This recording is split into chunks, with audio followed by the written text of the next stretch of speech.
ស្រីនឹងផ្ទើយភិក្ខុសំគាល់មនុស្សទាំងពីរនាក់ថាស្រីត្រេកអរក៏យកកាយស្ទាបអង្អែលកាន់ពើលកាយជនទាំងពីរនោះត្រូវអាបត្តិសង្ឃាទិសេសនិងទុក្ខគាត់ស្រីនឹងផ្ទើយភិក្ខុសង្ស័យនឹងមនុស្សទាំងពីរនាក់ត្រេកអរក៏យកកាយស្ទាបអង្អែលកាន់ពើលកាយមនុស្សទាំងពីរនាក់នោះត្រូវអាបត្តិផលច័យនិងទុក្ខគាត់ស្រីនឹងផ្ទើយភិក្ខុសំគាល់មនុស្សទាំងពីរនាក់ថាផ្ទើយត្រេកអរ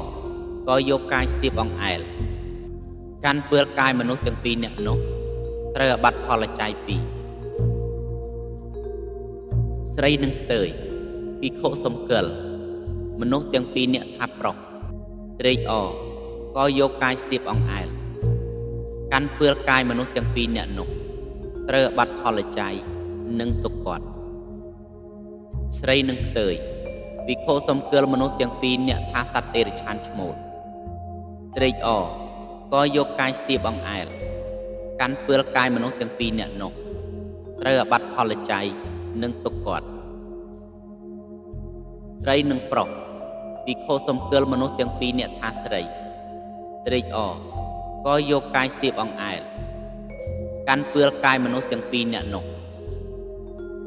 ត្រូវអាបត្តិសង្ឃាទិសេសនិងទុក្ខគាត់ស្រីនឹងប្រុស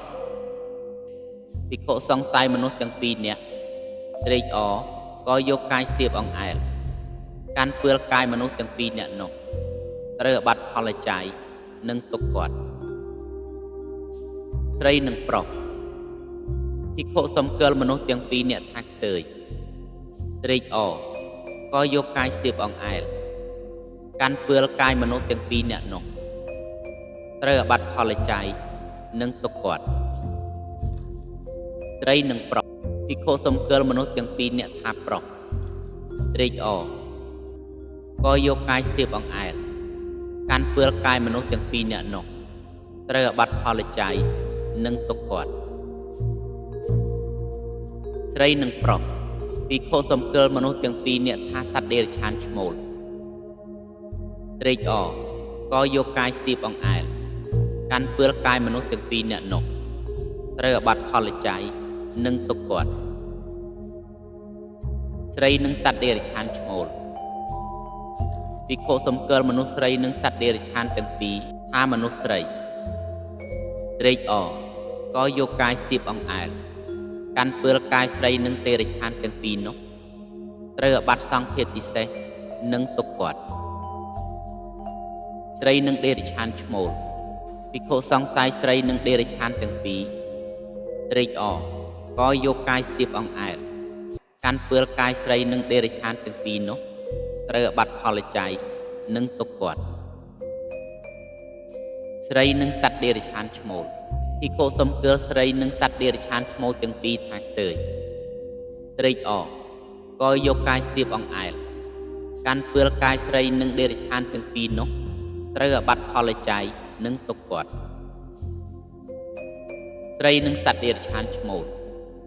ភិក្ខុសំគាល់ស្រីនិងសត្វទេរឆានឈ្មោលទាំងត្រេកអរក៏យកកាយស្ទាបអង្អែលកាន់ពើលកាយស្រីនិងសត្វទេរឆានទាំងពីរនោះត្រូវអាបត្តិផលច័យនិងទុក្ខគាត់ស្រីនិងសត្វទេរឆានឈ្មោល